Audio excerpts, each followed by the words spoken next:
විශේෂයෙන්ම අප්‍රේල් මාසයේ 21 වෙනිදා සිදුවීම හුදකලා ඕපපාතික සිදුවීමක් නොවේ.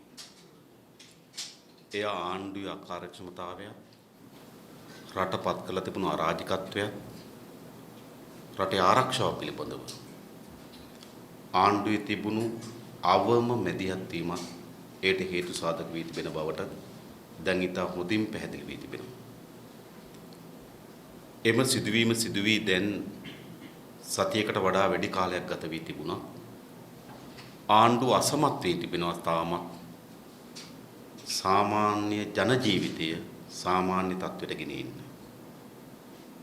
විශේෂයෙන්ම තාමත් රාජ්‍ය ආයතන විශාල ප්‍රමාණයක් අකාර්යක්ෂමතාවයට පත් වී තිබෙන වැඩ නොකරන තත්ත්වයක් පත් වී තිබෙනවා. ජනතාව තුළ අනාරක්ෂිතතාවය පිළිබඳ බියක් මත වී තිබෙනවා. ඒ වගේම පොදු සමාජයේ තැතිගැන්මක් තිබෙනවා. මේ ඉවත් කොට සාමාන්‍ය ජන ජීවිතය යථාවත් කිරීම ආණ්ඩුවේ මූලික වගකීම.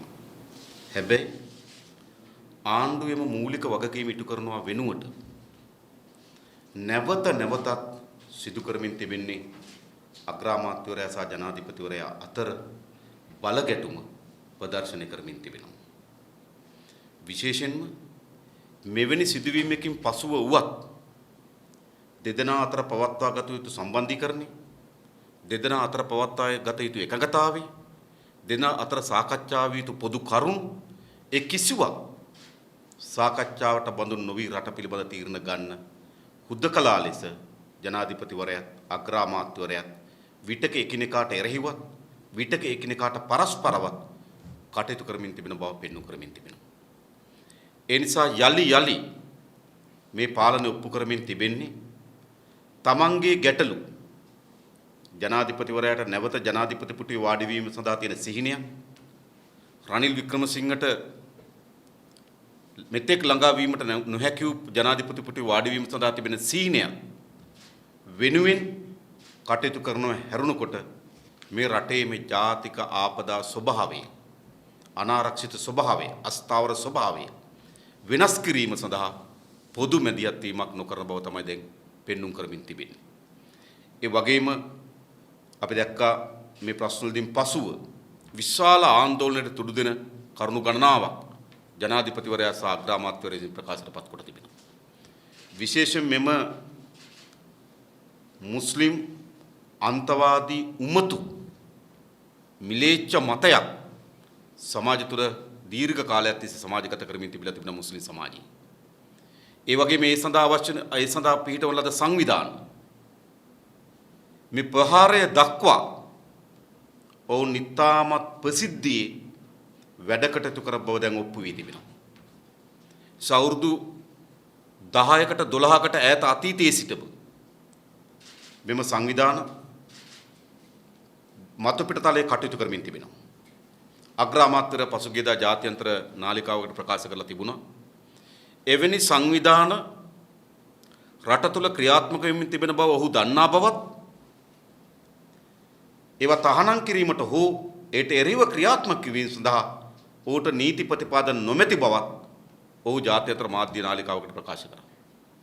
ඒ වගේම ජාත්‍යන්තර IS සංවිධානයේ ක්‍රියාකාරීත්වයට මැදිහත් වූ අය ලංකාවේ සිටින බව ඔහු දැනගෙන සිටි බවත් ඒ ජාත්‍යන්තර ත්‍රස්තවාදයකට සම්බන්ධ වූ අය අත්අඩංගුවට ගැනීම සඳහා නීති ප්‍රතිපාදන ඔහුට නොමැති බවත් ඔහු ප්‍රකාශයට පත් කරමින් තිබුණා. හැබැයි අගමැතිවරයා හැටියට මේ රටට කියන්නේ මේ සිදුවීමෙන් පසුව අගමැතිවරයාගේ තමයි වගකීම අවශ්‍ය නීති ප්‍රතිපාදන නැහැ කියලා අපි උපකල්පනය කරොත් අග්‍රාමාත්‍යවරයාගේ තමයි වගකීම පාර්ලිමේන්තුවේ ප්‍රධානීය හැටියට එම නීති පාර්ලිමේන්තුවට ගෙන සම්මත කර දෙන්න. එවැනි අනාරක්ෂිත ස්වභාවයක රට තිබුණා නම් ජාත්‍යන්තර IS ත්‍රස්ත සංවිධාන සමග ලංකාවේ ඉස්ලාම් ආගමික උමතු මිලේච්ඡ මතවාදයන් හා සංවිධාන සහ පුද්ගලයන් කටයුතු කරමින් සිටියා නම් ආණ්ඩුවේ වගකීම තමයි ඒ රට නිලදරව් කරන එක. ආරක්ෂක අංශවලට ඒ සඳහා අවශ්‍ය වෙන ගත යුතු ක්‍රියාමාර්ග උපදෙස් ලබා දීම. හැබැයි මෙම සිදුවීම සිදුවන තෙක් ආරක්ෂක මණ්ඩලය තුල හෝ ආරක්ෂක ප්‍රධානීන් සමග හෝ පාර්ලිමේන්තුවේදී හෝ ඔහුගේ පක්ෂ සමග හෝ රට සමග හෝ මේ සාකච්ඡාව අග්‍රාමාත්‍යවරයා නොකරපු බව තමයි ඉතා හොඳින් පැහැදිලි වෙමින් තිබෙන්නේ. ඒ වගේම නීති ප්‍රතිපාදන ප්‍රමාණවත් නැහැ කියන එක පිළිගන්න බැරි කරුණක්. විශේෂයෙන්ම අපි දන්නවා රනිල් වික්‍රමසිංහලාට දඩයම් කරන්න ඕන වුණාම කවුරු හරි නීති පොත පෙරලා ඉන්නේ නේ. විශ්වවිද්‍යාල ශිෂ්‍යයන්ගේ උද්ඝෝෂ වලට පහර දුන්නේ. තෙල් සංස්ථාවේ උද්ඝෝෂණයේදී ඒ තෙල් සංස්ථාවේ සේවකයන්ට මැරයින් පැනලා පහර දුන්නේ රනිල් වික්‍රමසිංහගේ මොන නීතිපතිය මොන නීති කරුණුවනොත්. එනිසා රනිල් වික්‍රමසිංහලාට දඩයම් කරන්න වුණාම පොදු ජන ව්‍යාපාර නීති පොත් පෙරලා හිටියේ නැහැ. මැර කණ්ඩායම් යොදවා පවා නීත්‍යානුකූල නොවන ආකාරයෙන් පවා ඒවා මර්ධනය කරන්න කටයුතු කරා මෑත ඉතිහාසයක් දැකීම් තිබෙනවා. විශේෂයෙන්ම තෙල් සංස්ථාව වරාය චීන සමාගමට විකිණීමට එරෙහිව තෙල් සංස්ථාව තුළ පැන නැගුණු අරගලයේදී රනිල් වික්‍රමසිංහලාගේ මැදිහත් වීම තිබුණ නීති පොතේ වගන්ති අතරද මුල්ලේරියාව ප්‍රදේශ මැර කණ්ඩායම යොදවලා තමයි වෘත්ති සමිති ව්‍යාපාරය සහ වෘත්ති සමිති ක්‍රියාකාරීන්ට පහර දෙන්න පටන් ගත්තේ. ඒ නිසා රනිල් වික්‍රමසිංහ මෙම ක්‍රියාදාමය මැඩ පැවැත්වීම සඳහා නීති ප්‍රතිපාදන ප්‍රමාණවත්ව තිබුණේ නැහැ කියන එක පිළිගත නොහැකි කරුණක්. ඒ අන් කවරක්වත් නෙවෙයි ඔහුට දඩයම් කරන්න ඕන වුණාම නීති හොයන්නේ නැති ඔහුට ආරක්ෂා කරන්න ඕන වුණාම නීති හොයන කරුණ තමයි මේ පෙන්වු කරමින් තිබෙන්නේ.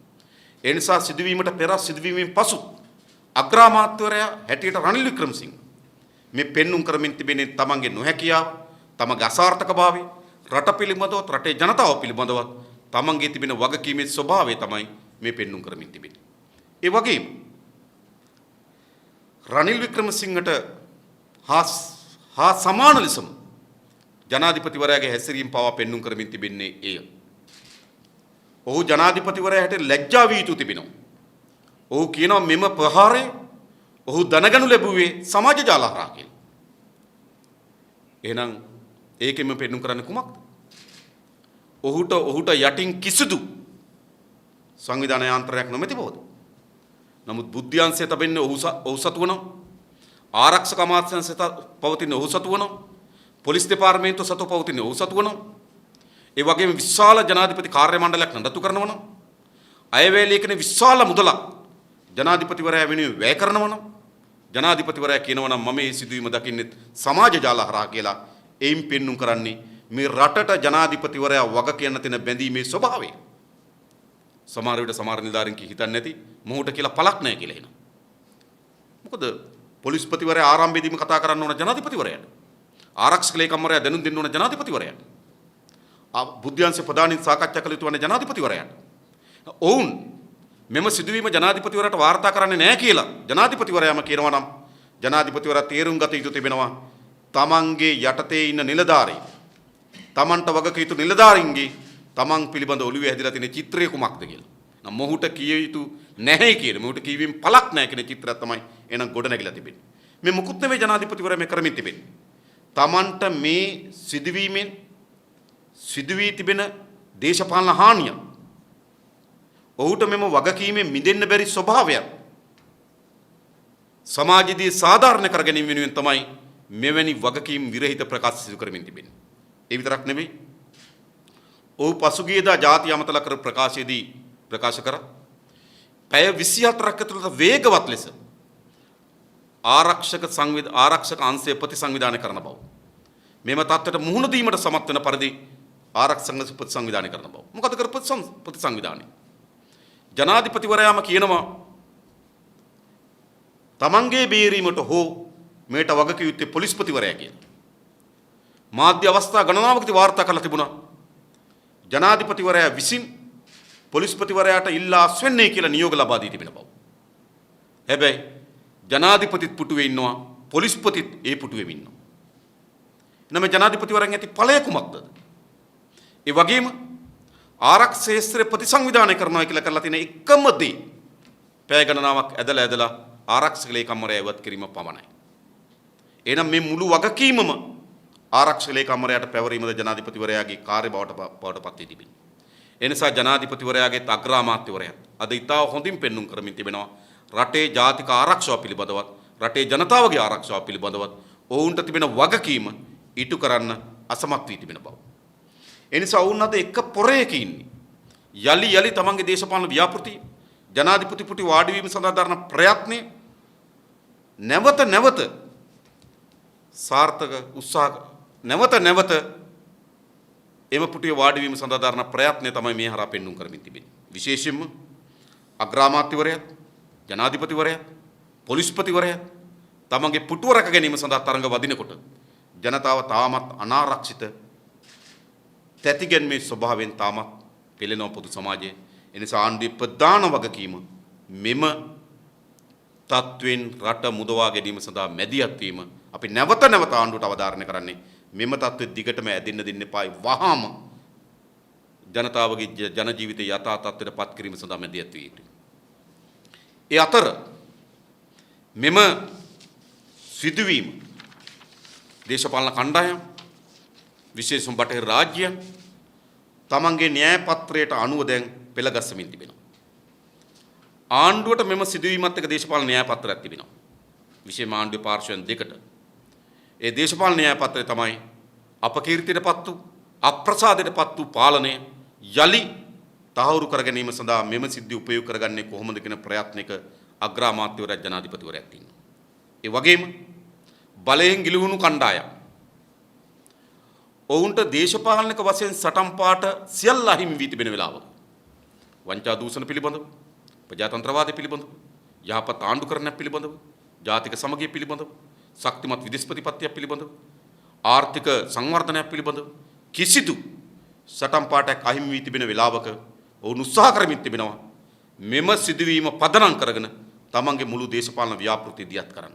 එනිසා පසුගිය දින කිහිපය ඇතුළත උන්ගේ හැසිරීම් බලපුවා මා දැක්කා පාර්ලිමේන්තුව නියෝජනය කරන එක් මන්ත්‍රීවරයෙක් සජීවී රූපවාහිනී නාලිකාවකදී ප්‍රකාශයට පත් කරන යම් අම්පාර දිස්ත්‍රික්කයේ සිදු වූ මෙහෙයුමකදී හමුදා නිලධාරීන් 11 දෙනෙක් මිය ගිය බව. ඒ මොකක්ද?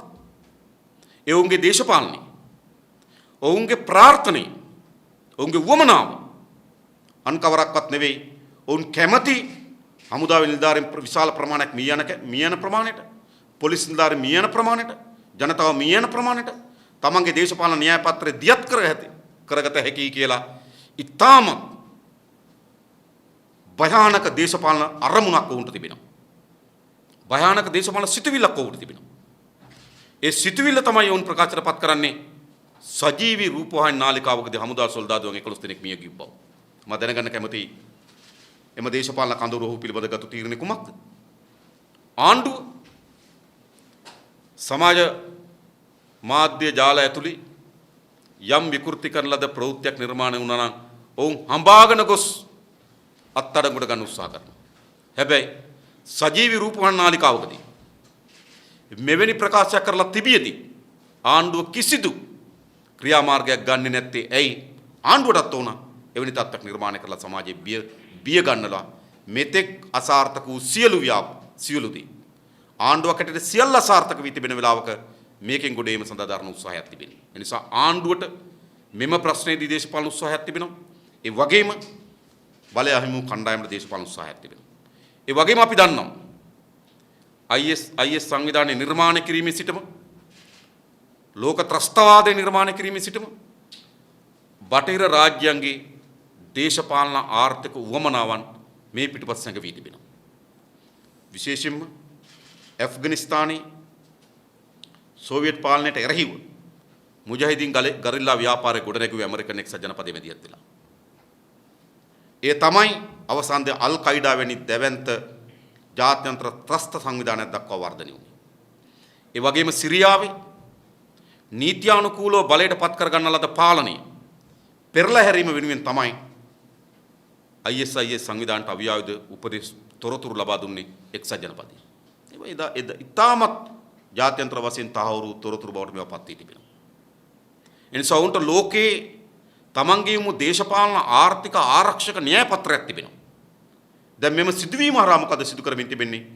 තමන්ගේ දේශපාලන ආර්ථික ආරක්ෂක න්‍යාය පත්‍රය, යුදමය න්‍යාය පත්‍රය ලංකාව තුළ ව්‍යාප්ත කිරීම සඳහා දරන උත්සාහයක් තිබෙනවා. ආර්ථික න්‍යාය පත්‍රය තමයි විශේෂයෙන්ම අපේ රටේ ඉඩම් ප්‍රතිසංස්කරණය, ඉඩම් නීති ප්‍රතිසංස්කරණය කිරීම සඳහා කරන යෝජනාව.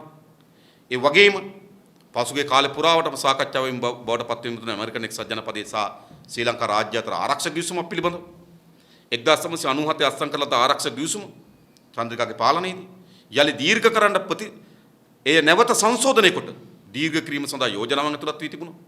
ඒ නිසා එම යෝජනාවන් යලි කරලියට එන ස්වභාවයක් මතුවී තිබෙනවා. ඒ වගේම ජාත්‍යන්තර විවිධ ඔත්තු සේවාවන් සහ හමුදාවන් ලංකාවට කැඳවු බව දැන් වාර්තා වී තිබෙනවා. ඒ නිසා මෙම තත්ත්වය උපයෝගී කොටගෙන තිබෙනවා තම තමන්ගේ දේශපාලන න්‍යාය පත්‍රයන් ඉදිරියට ගෙන යන්න. ඒ විතරක් නෙවෙයි. පසුගිය කාලේ පුරාවටම අපි දැක්කා මෙම සිදුවීම සිදු වූ මොහොතේ සිටම ජනතා විමුක්ති පෙරමුණ අපේ පක්ෂය ඉලක්ක කරගත්තු ප්‍රහාරයක් දියත් කරන බව.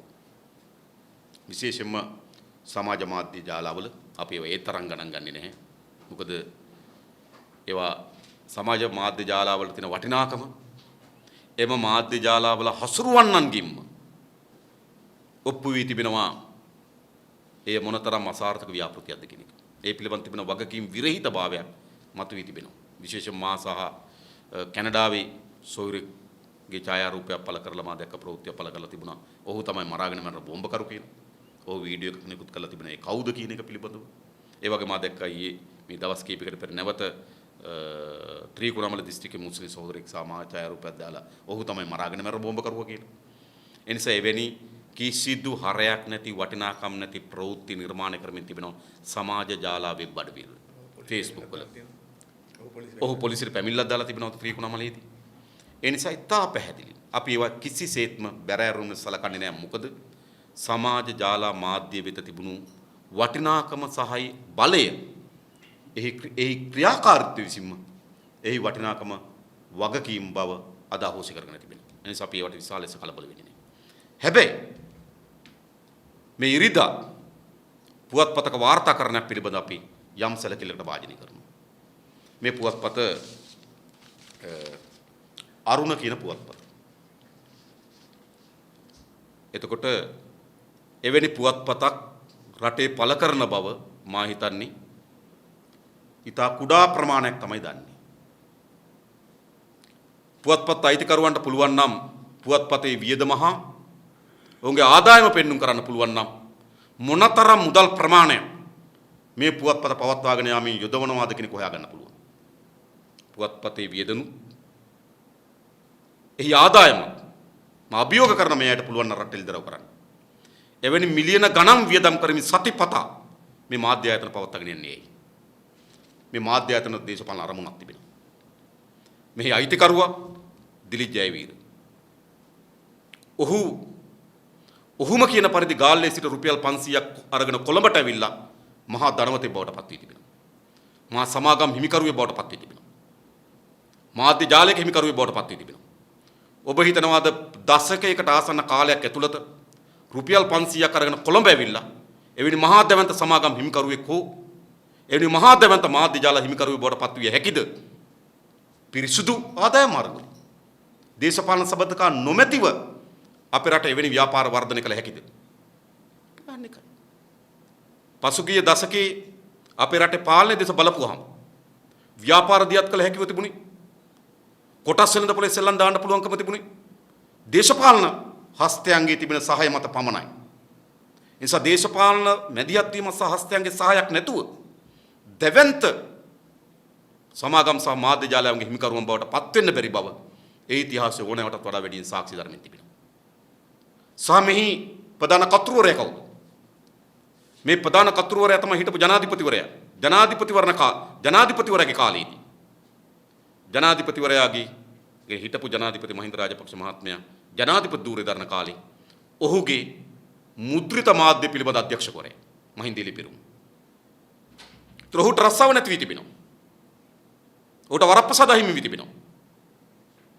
ඔහුට ජනාධිපතිවරයාගේ අධ්‍යක්ෂක කියන තනතුර අහිමි වී තිබෙනවා. නේම් කාඩ් එක අහිමි වී තිබෙනවා. ඒ වේදනාවෙන් පෙළෙනවා. ඒ නිසා මේ මුළු මාධ්‍ය ජාලයේම යම් දේශපාලන අරමුණක් වෙනුවෙන් මෙහෙම තිබෙනවා. දිලිත් ජයවීර සහ අප අතර තිබෙන්නේ ව්‍යාපාරික ගැටුමක් නෙමෙයි. මොකද ඔහු කරන ව්‍යාපාර අපි කරන්නේත් නැහැ. නේද? අපිට කොහොමත් ව්‍යාපාරයක් දෙත් නැහැ. ඒ නිසා මෙතන ව්‍යාපාර ගැටුමක් නෙමෙයි. හැබැයි දිලිත් ජයවීර සහ අපි අතර තියෙන දේශපාලන ගැටුමක්. හරි පැහැදිලි ඔහු පෙන්눔 කරමින් තිබෙන ඔහුගේ දේශපාලන ව්‍යාපෘතිය. පසුගිය කාලේ පුරාම අපි දැක්කා ඔහුගේ නාලිකාවත් ඔහු යම් දේශපාලන ව්‍යාපෘතියක කොටස් කරවම බවට පත් වී තිබෙනවා. ඒ දේශපාලන ව්‍යාපෘති වමනා වෙනුවෙන් තමයි මේ ප්‍රවෘත්ති නිර්මාණය කරන්නේ. මොකද මේ ප්‍රවෘත්තිය දෙමට ගොඩින් අත්අඩංගුවටගත් ඉබ්‍රහීම් අරුණට කතා කරයි. ඔබට දැනෙන්නේ මොකද්ද? දෙමට ගොඩින් අත්අඩංගුවටගත් ඉබ්‍රහීම් අරුණට කතා කරයි කියනකොට හිතෙන්නේ මොකද්ද? එහෙනම් අත්අඩංගු ඉන්න කෙනා අරුණට කතා කරා කියලා. මම වගකීමේ අපරාධ පරීක්ෂා දෙපාර්තමේන්තුව විමසා සිටියා. නමුත් කිසිදු මාධ්‍යවේදියෙකුට හෝ කිසිදු මාධ්‍ය ආයතනයකට ඔහු සමග කතා කරන්න ඉඩකඩ ලබා දී නැහැ.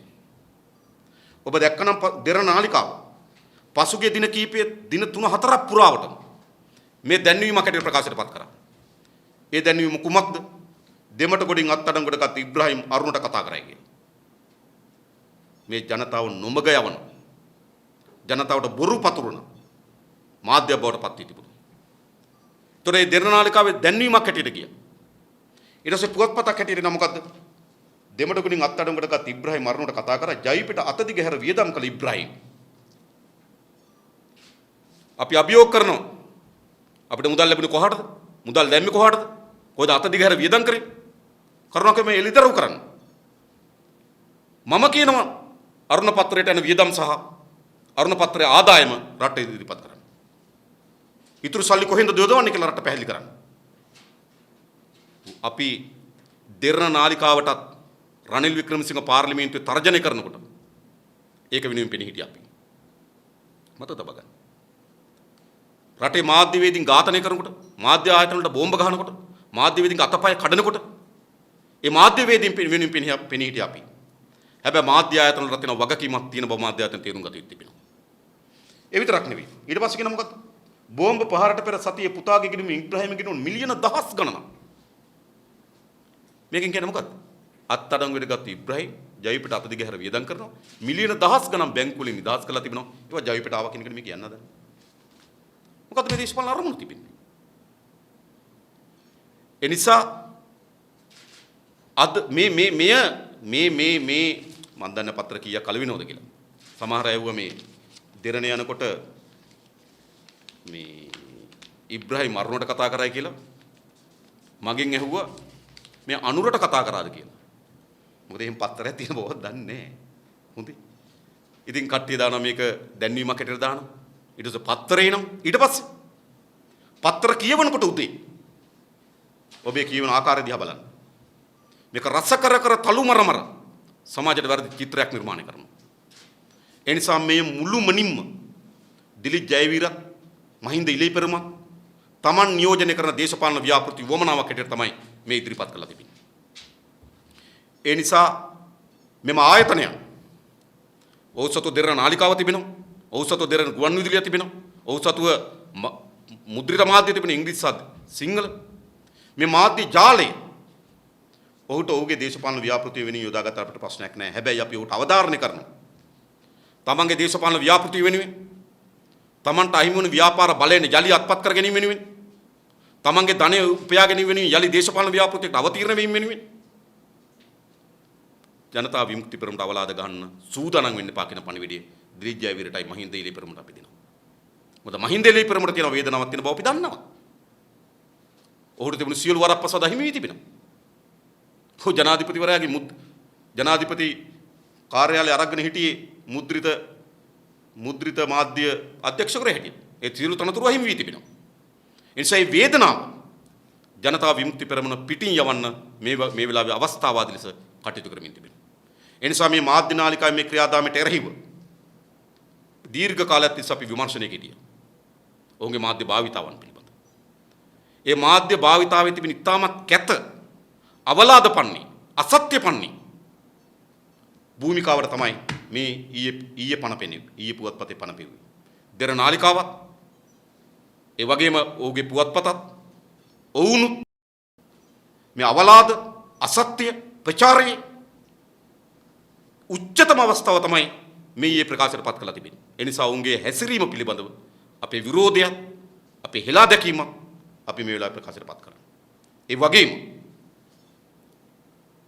මේ කියන ලද දේ ඔවුන් සැබවින්ම මාධ්‍ය සදාචාරය මාධ්‍ය සම්ප්‍රදායන් වලට ගරු කරනවා නම් මා මේ කියන ලද කිසිවක් සංශෝධනයට ලක් නොකොට ඔහුගේ නාලිකාවෙත් ඔහුගේ පුවත්පත්වල පළ කරන්න කියලා මම ඉල්ලා සිටිනවා.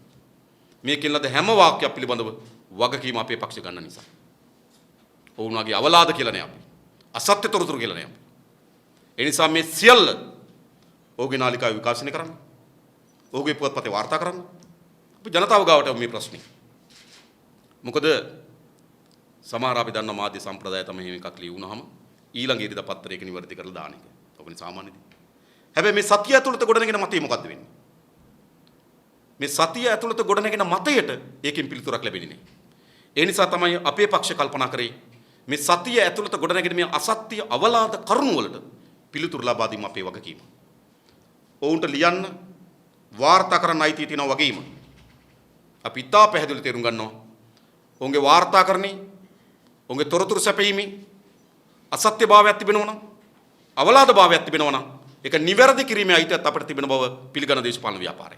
ඔබට වාර්තා කරන්න තියෙන අයිතිය වගේම ඒ වාර්තාවල තියෙන අසත්‍ය සහ අවලාද ස්වභාවය එළිදරව් කිරීමත් අපේ අයිතිය. ඒ අයිතිය තමයි අද මේ උපයෝග කරගෙන තිබෙන්නේ. ඒ නිසා මෙම ක්‍රියාදාමයට එරෙහිව පක්ෂයකට ගත හැකි සෑම ක්‍රියාමාර්ගයක්ම අපි ගන්න සූදානම්. ඒ වගේම අපි ලිඛිතව අපරාධ පරීක්ෂණ දෙපාර්තමේන්තුවෙන් ඉල්ලා හිටින බලාපොරොත්තු වෙනවා. අත්අඩංගුවට ගත්ත ඉබ්‍රහීම් පත්‍රවලට කතා කරන්න අවස්ථාවක් දුන්නේ ඇයි කියලා. ඒකට අපරාධ පරීක්ෂණ එම කතා කරලා තිබෙනවා. ඒකට අපරාධ පරීක්ෂණ දෙපාර්තමේන්තුව වගකීම් යුතු තිබෙනවා. අත්අඩංගුවට අරගෙන තිබෙන පුද්ගලෙක් පිළිබඳව මාධ්‍ය ආයතනයකට පුවත්පත් සාකච්ඡාවක් පවත්වන්න පුළුවන් නම් මේකේ පෙන්වන විදිහට ඒක අපරාධ පරීක්ෂණ දෙපාර්තමේන්තුවක් කියන නිසා අපි ලිඛිත විමසා සිටිනවා. එවැනි අවස්ථාවක් උදා කරලා දුන්නා නම් උදා කරලා දුන්නේ ඇයි කියලා. ඉබ්‍රහීම් පිළිබඳව ගත්තොත් අපේ පැත්තෙන් අපි සියල්ල කියලා තිබෙන්නේ. ඔහු කවුද? ඔහු සහ අපි අතර තිබෙන දේශපාලන සම්බන්ධයේ ස්වභාවය, මෙම සිදුවීමේදී ඔහුගේ දරුවන් සම්බන්ධ වී තිබෙන ප්‍රමාණය, මෙම සිදුවීමේදී ඔහු අත්අඩංගුවට අරගෙන තිබෙනවා. අපි තා පැහැදිලිව මේ රටේ ජනතාවට කියලා තිබෙනවා. ඔහු පිළිබඳ පරීක්ෂණ පවත්වා මෙම ක්‍රියාදාමයට ඔහුගේ හවුල් වී තිබෙන ප්‍රමාණයට අනුව ඔහුට දඬුවම් ලබා දී යුතුයි. ඔහු ආරක්ෂා කරන්න ඕන. ඔහු වෙනුවෙන් පෙනී සිටින්න ඕන. ජනතා විමුක්ති වෙනුවට කිසි වමනාවක් නැහැ. ඒ මොකද අපි මේ රටේ දේශපාලන ව්‍යාපාරය අපි විවිධ අයත් එක්ක අපේ දේශපාලන කටයුතු කරලා තිබෙනවා. අපි විතරක් නෙමෙයි. මහින්ද රාජපක්ෂ කඳවුරත් එහෙම තමයි. මා දැක්කා මීගමුවේ නියෝජන නගරාධිපතිවරයා කඩු සහ සැකයට භාජන වෙන භාණ්ඩ ප්‍රමාණයක් එකක් අත්අඩංගුවට කරන් තිබෙනවා. අපි කියන්නේ නෑ මහින්ද රාජපක්ෂ දැන් ISIS එක සම්බන්ධ වෙලා තමන්ගේ නියෝජන නගරාධිපතිවරයා කඩු කිනිසි දීලා මේ ISIS එකේ ක්‍රියාකාරකේ බවට පත් කරා කියලා අපි කියන්නේ නෑ. ඒක ඔහුගේ වැඩ. ඒ වගේම මා දැක්ක කොළඹ නගර සභාවේ മന്ത്രിවරයෙක් එක්සත් ජාතික පක්ෂයේ පල්ලියකට කඩු සපයලා තිබෙනවා කියලා දැන් අත්අඩංගුවට අරන් තිබෙනවා. අපි කිසිසේත්ම විශ්වාස කරන්නේ නෑ පක්ෂයක් ලෙස මේ කඩු දීලා නේද ආරක්ෂක සපයාගෙන කියලා පල්ලි වලට නියෝග දුන්නයි කියලා අපි පිළිගන්නේ නෑ. ඒක ඔහුගේ වැඩක්. ඒ වගේම අපි දැක්ක තව වත්තල මාබෝල ප්‍රාදේශ සභා മന്ത്രിවරයෙක් එක්සත් ජනතා නිදහස් සන්ධානයේ ඔහු එක්සත් ජනතා නිදහස් සන්ධානයේ ඔහු අත්අඩංගුවට ගන්නකොට අත්අඩංගුවට ගැනීම සඳහා යනකොට රට ඇතැරලා ගිහිල්ලා තිබෙනවා. පොහොට්ටුයි മന്ത്രിවරයෙක්. ඉතින් අපි කිසිසේත්ම කියන්නේ නැහැ දැන් මේ පොහොට්ටුව මාර දාමේ මේ ISIS මේ ත්‍රස්ත කණ්ඩායම් එක්ක මේ ඉස්ලාම් අන්තවාදී ආගමික කණ්ඩායම් එක්ක මෙහෙයුමක හිටිය කියලා අපි කියන්නේ නේ. මා දැක්ක ඊයේ පෙරේදා පොතක් වාර්තුනා වීරවංශ උකුවෙල විශාල මේ සඳහා අවශ්‍ය වන අයතාලිය කිවිලි පාස්පෝර්ට් අනිකුත් දේවල් හදපුව කණ්ඩායමක් එක්ක ගනුදෙනු කරපු බව එල්දරව් වී තිබෙනවා. හැබැයි අපි කිසිසේත්ම කියන්න උත්සාහ කරන්නේ නැහැ මේ අයට අවශ්‍ය වන ඩෙන්ටිටි කාඩ් මේ අයට අවශ්‍ය වෙන පාස්පෝර්ට් හදලා දීමේ නියෝග දුන්නේ වීරවංශ කියලා. ඒකේ උකුවෙල පුද්ගලයාගේ වැඩක්. ඒවා මේ දේශපාලන. මොකද දේශපාලන ව්‍යාපාර වුණාම විවිධ කණ්ඩායම් එක්ක කටයුතු කරන විවිධ කණ්ඩායම් ගනුදෙනු කරනවා. මේ සමාජෙම අපරාධ වලින් ගහන වෙලා තිබෙනවා. සමාජ විවිධ අපරාධ කරුවන් ඉන්න බවත් අපි දන්නවා. එච්චරයි වෙලා තියෙන්නේ. එසේ අරුණකොට මේ සිදුවීම අලලා ජනතා විමුක්ති පෙරමුණ කේන්ද්‍ර කරගෙන එල්ල කරන උත්සාහ කරමින් තිබෙන මේ අවලාදීන් පෙන්වු කරා නන් කවරක්වත් නෙවෙයි. මේ කිසිවෙකුට ජනතා විමුක්ති පෙරමුණට එරෙහිව සත්‍ය මත පදනම්ව විවේචනයක් එල්ල කරන්න බැරි බව. ඒ නිසා නැවත මේ ඔප්පු කරමින් තිබෙන්නේ ජනතා විමුක්ති පෙරමුණට එල්ල කර ඇති විවේචන තිබෙන අවලාද අසත්‍ය බොරු ප්‍රචාර බව තමයි මේ හැම සිදුවීමකම පෙන්වු කරමින් තිබෙන්නේ. ඒ නිසා නැවතත් අපි දෙරණ රූපවාහිනියටත් ඔහුගේ පත්තර කඩමල්ලටත් ඒ වගේ මේ අයිතිකරුවටත් පත්තරේ කර්තෘවරයාටත් ප්‍රකාශ කරන්නේ කරුණා කරලා ඕගොල්ලන්ගේ දේශපාලන ව්‍යාපෘතිය කරන්න පක්ෂවලට අවලාද ගහමින් පක්ෂවලට ප්‍රබන්ධ නිර්මාණය කරමින් යන ගමන නතර කරන්න කියලා ඉල්ලීම තමයි අපිට අවසන් වශයෙන් කරන්න තිබෙන්නේ. සත්‍යයක් වෙනවා කාලේ. එතකොට දැන් අපි දැක්ක ජනාධිපතිවරයා, විපක්ෂ නායකවරයා තවත් අය මේ සිහි කිරීමේ දේව වේයන් වලට සහභාගී වුණා. ඒකෙන් සමහරට අපි විශ්වාස කරනවා ඔවුන් මේ ඇති වෙලා තියෙන තත්ත්වය, ත්‍රස්තවාදී තත්ත්වය මැඩලීම සඳහා යම් සාමූහික ප්‍රයත්නයක් කරනවාද කියලා අපිට හැඟීමක් තියෙනවා. මොකද ඒගොල්ලෝ ඒවට සහභාගී වෙච්ච නිසා ජනතා විමුක්ති පෙරමුණේ හැටියට මේ අයත් එක්ක එකතු වෙලා මේ පිළිබඳව මැඩ පැවැත්වීම ඉදිරි කටයුතු පිළිබඳව යම් කිසි මෙහෙයක් වීමක් වෙනවද? විශේෂයෙන්ම අපි ආරම්භයේදීම ප්‍රකාශයටපත් කරා මේ ප්‍රශ්නයට අපි කවුරුත් මැදිහත් විය යුත්තේ තම තමන්ගේ දේශපාලන කෝණයන්ගෙන් නෙවෙයි. ඒ වගේම ජනතා විමුක්ති පෙරමුණේ ප්‍රශ්නයට මැදිහත් වෙන්නේ මේ අවස්ථාවේ යම් දේශපාලන ප්‍රතිලාභයක් ගැනීම අරමුණින් නෙවෙයි. මෙම සිදුවීම හෝ මෙම ක්‍රියාදාමය අපි කිසිසේත්ම අපේ දේශපාලන න්‍යාය පත්‍රයේ අපේ දේශපාලන බල න්‍යාය පත්‍රයේ කොටසක් බවට පත් කරගන්න අපි සූදානම් නැහැ. ඒ නිසා අපේ මුළු ප්‍රවේශයම තිබෙන්නේ රටේ ආරක්ෂාවත් ජනතාවගේ ආරක්ෂාවත් ප්‍රමුඛ වෙලා කටයුතු කරන්න කියලා. ඒ අනුව තමයි අපි එදා පෙන්වා දුන්නේ ආණ්ඩුවට මේ සඳහා තිබෙන කාර්යභාරය කුමක්ද? ඒ වගේ දේශපාලන ව්‍යාපාරයට අපිට කාර්යභාරයක් තිබෙනවා. දේශපාලන ව්‍යාපාරවල තියෙන කාර්යභාරය තමයි පළමු ප්‍රවේශය තමයි මේ තමන්ගේ පටු බල දේශපාලන ව්‍යාපෘතියේ න්‍යාය පත්‍රයේ කොටසක් බවට පත් නොකර ගැනීම. සහ මේ අතර සම්බන්ධ විය හැකි අපි සර්වස්වපාක්ෂ සමුළුවට ගිහිල්ලා අපි අදහස් ඉදිරිපත් කරා. ඒ වගේම කතානායකවරයාගේ ප්‍රධානත්වයෙන් සර්වපාක්ෂික ආගමික සමුළුවක් ඇඳව එහිදී අපි කතා ඉදිරිපත් කළා තිබෙනවා. ඒ වගේම විවිධ ආකාරයෙන් අපි ආණ්ඩුවේ සහ විපක්ෂයේ කණ්ඩායම් එක සාකච්ඡා කරලා තිබෙනවා. නිසා දේශපාලන ව්‍යාපාරයකට උත්සාහ කරමින් තිබෙනවා. මෙම තත්ත්වෙ මැඩ පැවැත්වීම සඳහා අපේ පැත්තෙන් ලබා දී දායකත්වය ලබා දෙන්න. ඒ වගේම අද අපි දවල් 12ට කාදිරල්තුමා මුණ ගැහිලා මේ පිළිබඳව සාකච්ඡා කරන්න බලාපොරොත්තු වෙනවා. ඒ වගේම අනිකුත් ආගම්වල නායක ස්වාමින් වහන්සේලා පූජකතුමලාත් පිළිබඳව අපි සාකච්ඡා කරන්න බලාපොරොත්තු වෙනවා. ඒ වගේම පොදු ජනතාවට අපි නිරන්තරයෙන් ආයාචනා කරමින් තිබුණා. මෙම ප්‍රශ්නේ තවත් අන්තවාදයක්, තවත් කවර වර්ගයේ හෝ අන්තවාදයක් පෝෂණය වීමේ දිශාවට මැදිහත් වෙනව වෙනුවට නේද කවර අන්තවාදයකටත් ඉඩ කඩ නොමැති දිශාවෙන් ජනතාව මැදිහත් වී යුතුයි කියලා. ඇත්තටම අපි පොදු ජනතාවට ස්තුතිවන්ත වෙන්න ඕන. වෙනදා මේ වගේ සිදුවීමකදී ජනතාවගේ ප්‍රකෝපකාරී ස්වභාවය මේට දක්වන ප්‍රතිචාර වලට වඩා හාත්පසම වෙනස් ප්‍රතිචාරයක් දක්වන්න තිබෙනවා. මම හිතනවා එතනදී කාදිනල්තුමා විසින් කරන ලද කාර්ය ප්‍රකාශය සහ එතුමාගේ මැදිහත් වීම මම හිතන්නේ මෙම සාමකාමී සමාජ තත්ත්ව නිර්මාණය කරගෙන සඳහා විශාල දායකත්වයක් සැපයුවා කියන ඇගීමක් අපිට එතුමාගේ මැදිහත් වීම පිළිබඳ තිබෙනවා. කවුන්ටර් ටෙරරිසම් පිළිවෙලකට JP මුලින්ම විරෝධතාවය දක්වලා දැන් ඒක නැවතත් එනවා කියලා කියනවා. ඒක ස්ථාවරය කොහොමද? රනිල් උත්සාහ කරන්නේ මේ බොරදියේ මාළු බාන්න.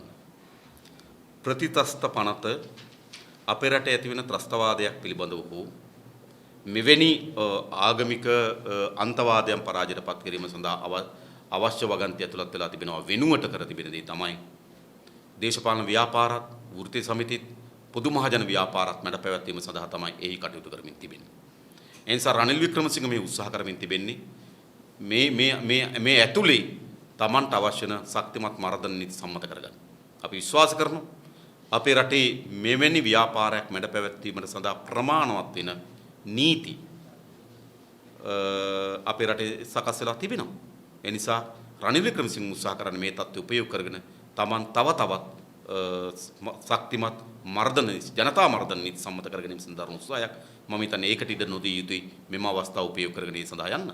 පොලිස්පතිවරයා ඉවත් කරන්න පාර්ලිමේන්තුවේ යෝජනා කරන්න යනවා කියන කතාවක් තියෙනවා. ඒක අරගෙන ආවොත් ඔබතුමාට ඒක පක්ෂව ගන්න. බලමු මොකද කරන්න කියලා. ඉස්සලම ආණ්ඩුව ඉදිරිපත් කරන්න ඕන පොලිස්පතිවරයා ඒ යෝජනාව අරන් එනකොට පොලිස්පතිවරයාගේ භූමිකාව පොලිස්පතිවරයා මේකට වගේ කීතු ප්‍රමාණය සානිකුත් දේශපාලන නායකයන් වගේ කීතු ප්‍රමාණය. ඒ නිසා අපි විශ්වාස කරනවා පොලිස්පතිවරයා වගේම මේට අහුවුණු අනිත් නිලධාරීන් අනිත් දේශපාලකින් පිළිබඳ යෝජනාව පාර්ලිමේන්තුවගෙන ආ යුතුයි කියලා. ඒ නිසා අපි ඒ පිළිබඳ තීරණය ගන්නේ පොලිස්පතිවරයාගේ යෝජනාව පාර්ලිමේන්තුවට ඉදිරිපත් වුණාට පසු. අද ඩේලි FT පුවත්පත වාර්තා කරලා තියෙනවා ප්‍රෙසිඩන්ට් තුන් පාරක් කලින් දැනුම් දුන්නා කියලා ඒ සම්බන්ධයෙන්. කවුද? ඩේලි FT පුවත් කවුද දුන්න කියලා තියෙනවා. ඩිෆෙන්ස් මිනිස්ට්‍රි එකෙන් ඊළඟ ජයවර්ධන තමයි වාර්තා මේ ප්‍රෙසිඩන්ට් දැනුම් දුන්නා කියලා ඩිෆෙන්ස් මිනිස්ට්‍රි එකේ මල්ටිපල් සෝර්සස් වලින් කන්ෆර්ම් කරලාද ඩේලි FT එකේ දාලා තියෙනවා. ඊයේ කරාට ටෙලිග්‍රාෆ් එකේ දාලා තිබුණා. මේ ගැන නෑ අවස්ථා ගණනාවකදීම අපි දැක්කා සමහර බුද්ධි තොරතුරු ලැබී තිබුණු බව. ඇත්තටම සමහර ඒවා ගත්තාම නිශ්චිත කරලා තිබුණා. පහර දීමේ ස්වභාවය, පහර දී හැකි ආකාරයත් පිළිබඳව පැහැදිලි කරලා තිබුණා. ඉතින් ජනාධිපතිවරයා හෝ ඊට අදාළ වගකිය යුතු ආරක්ෂා භාර නිලධාරීන් හෝ ඒ පිළිබඳ කටයුතු නොකළ බව නම් පැහැදිලි. ඔවෙන තොරතුරු වලින් තව තවත් සනාථ වෙන්නේ මේ පොදු මතය. ජනාධිපතිවරයාත් ආරක්ෂාව පිළිබඳ වගකිය යුතු නිලධාරීන් ඒ පිළිබඳ අවශ්‍ය අවධානය යොමුකොට තමන්ගේ වගකීම ඉටු නොකරපු බව තමයි මෙම සිදුවීම තොරතුරු වලින් තවදුරටත් සනාථ කරමින් තිබෙන්නේ. ඇත්තටම දැන් මේ සිද්ධියේදී ආණ්ඩුවේ මැදිහත් වීමේ ඒ මොහොතේ අපි දැක්ක දේ දැන් මේ වාර්තාවෙන් මෙමින් තියෙන දේ සියල්ල බැලුවට පස්සේ අපිට ඉතා පැහැදිලි දැන් අපේ රටේ ආණ්ඩුවක් නැහැ. විශේෂයෙන්ම පහුගිය ඔක්තෝබර් මාසයේ මෛත්‍රීපාල ජනාධිපතිවරයාත් ඊට පස්සේ මහින්ද රාජපක්ෂ මහත්තයාත් එකතු වෙලා බලය පැහැර ගැනීමේ කුමන්ත්‍රණයක් කරලා ඒක අසාර්ථක වුණාට පස්සේ ආණ්ඩුව බෙදිලා තියෙන්නේ. නිසා ජනාධිපතිවරයා වෙන පැත්තක ඉන්නේ, අගමැතිවරයා සහිත ඇමති මණ්ඩලය වෙන පැත්තක ඉන්නේ. නිසා මේගොල්ලෝ අතර එකඟතාවයක් නැහැ, සම්බන්ධයක් නැහැ, එකතුවක් නැහැ. එතකොට අගමැතිවරයා පාර්ලිමේන්තුවේ කියනවා නම් ආරක්ෂක මණ්ඩලයට එතුමාව කැඳවුවේ නැහැ කියලා විශාල කාලයකින්. පොලිස්පති කියනවා නම් පොලිස්පති කැඳවන්නේ නැහැ කියලා ආරක්ෂක මණ්ඩලයට. එතකොට එකෙන් පේනවා ආණ්ඩුවක් නෙවෙයි පවත්තන් යන්නේ, එකිනෙකා තම තමන්ට ඕන විදියට තම තමන්ගේ ව්‍යාපාරයක් කරගෙන යන්නේ කියලා. නිසා මේ සිද්ධවීමේ මෙවැනි සිදුවීමක් වළක්වා ගැනීම සඳහා තිබෙච්ච අවස්ථාව නැති කරලා තියෙන්නේ මේ ආණ්ඩුවක් පවත්තන් යන වෙනුවට එකිනෙකාගේ මේ පුද්ගලික ප්‍රතිරෝධයන්, දේශපාලන ප්‍රතිරෝධයන් නිසා ආණ්ඩුවක තියෙන මූලික එකතුව බිඳවට්ටලා තනි තනියම වෙන වෙනම වැඩ කරන් යාමේ ප්‍රතිඵලය තමයි මේ තියෙන්නේ. ඒ නිසා අපි හිතනවා මේකට වාක්‍ය යුතු නිලධාරීන්ට පියවර ගත යුතු තියෙනවා. ඒ අතරම නිලධාරීන්වත් ඒ තත්ත්වයටපත් කරවපු දේශපාලන බල අධිකාරිය මේක වගකීම් බාරගත්තු ඉස්සෙල්ලා. නිසා පොලිස්පතිට වරද පටවනකොට අපි හිතමු ජනාධිපතිලත් ඒක වගකීමක් තියෙනවා කියලා. ආරක්ෂක ඇමතිලත් ඒක වගකීමක් තියෙනවා. එතුමා තමයි ජනාධිපති තමයි ඒ වගකීම දරන්නේ. අගමැතිලත් වගකීමක් තියෙන නිසා මේ කාටවත් වගකීම් වලින් පැහැර යන්න පුළුවන් කමක් නැහැ. අඩු ගානේ අගමැතිවරයා තමන්ව ආරක්ෂක මණ්ඩලයට කැඳවන්නේ නැහැ කියලා පාර්ලිමේන්තුව කියලා නැහැ නේ මීට කලින්. මේ සිද්ධ වෙනකම්. එහෙනම් ජනතාව දැන ගන්නවා දැන් අගමැතිවරයාව කැඳවන්නේ නැහැ කියලා ආරක්ෂක මණ්ඩලයට. ඒ නිසා මේ සිද්ධ වුණාට පස්සේ සිද්ධියෙන් තමන්ගේ අත හොද ගන්න විවිධ ප්‍රකාශ කරනවා වෙනුවට අපි හිතනවා ආණ්ඩුවක් කළ යුත්තේ ඉස්සෙල්ලාම තමන්ගේ දුබලතාවය තමන්ගේ වැරද්ද හරියට පිළිගන්න එක. පිළි අරගෙන ඒක නිවැරදි කරගන්න එක. නමුත් තාමත් අපි දකින්නේ ඒගොල්ලෝ මේක තමන්ගේ වැරද්ද පිළිගන්න වෙනුවට එකිනෙකාට ඇඟිලි දික් කරගනිමින් මේ ප්‍රශ්නේ මගහැරමින් ඉන්නවා. අර කලින් ආව ප්‍රශ්න ගත්තමත් දැන් ඒගොල්ලෝ මේකට එකට මුහුණ දෙනව නෙවෙයිනේ.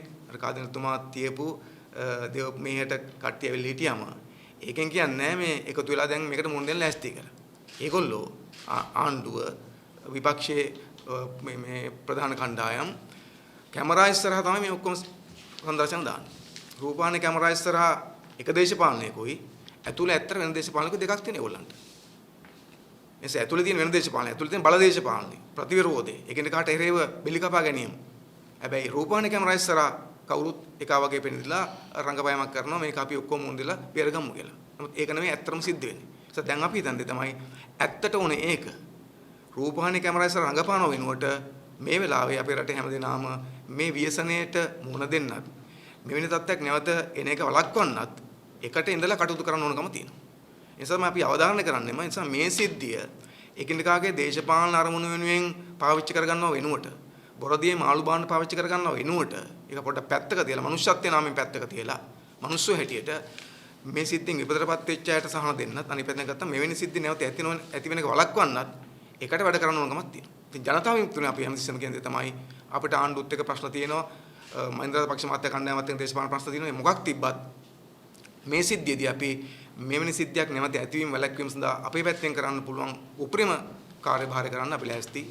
ජාතිවාදී ගැටුම් ඇති වෙන එක වළක්වන්න මැදිහත් වෙන අපි ලෑස්ති. ඒ වගේම තමයි නැවත මෙවැනි ම්ලේච්ඡ ක්‍රියා සමාජය තුළ ඇතිවීම වැළැක්වීම සඳහා අපට ලබා දෙයක සහාය ලබා දෙන්න අපි අනිවාර්යෙන් ලෑස්ති කියන එක ඉතා පැහැදිලිව කියන්න ඕනකම තියෙනවා.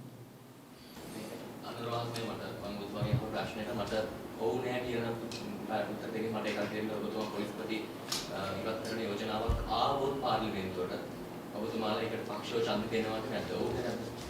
පළමු කොටම ආවොත් දැස්සොත්තුම කුඩයක් කරන් යයිද? අනියමාර්ථ අසම්භාව්‍ය ක්‍රියාවලට අපේ පිළිතුරු නෑ. යෝජනාව ගේන්න ඒ යෝජනාව ගෙන අවස්ථාවේදී එහි තිබෙන චෝදනා, එහි තිබෙන කරුණු, සානිකුත් වගේ කිරු පුද්ගලයන් ඒ සියල්ල කිරාමන බලා තමයි අපි ඉදිරිපත් කරන්න අපේ තීන්දුව. ඒ මොකද ජනාධිපතිවරයා පොලිස්පතිවරයාට ඇඟිලි දික් කරනවා. මා දැක්ක සමහර මාධ්‍ය වාර්තාවලද පොලිස්පතිවරයා ජනාධිපතිවරයාට ඇඟිලි දික් කරනවා. ජනාධිපතිවරයා අගමැතිවරයාට ඇඟිලි දික් කරනවා. අගමැතිවරයා ජනාධිපතිවරයාට ඇඟිලි දික් කරනවා. ආරක්ෂක අමාත්‍යාංශ ජනාධිපතිවරයාට කියනවා. ලේකම්ට ජනාධිපතිවරයා කියනවා. මෙවැනි විකාර තත්ත්වයක් මතුවී තිබෙනවා. ඒ නිසා අපි විශ්වාස කරන්නේ පළවය හැරිය යුතු වන්නේ මේ සියලු ක්‍රියාදාමයන්ට අදාළයි පළවය හැරිය යුතු.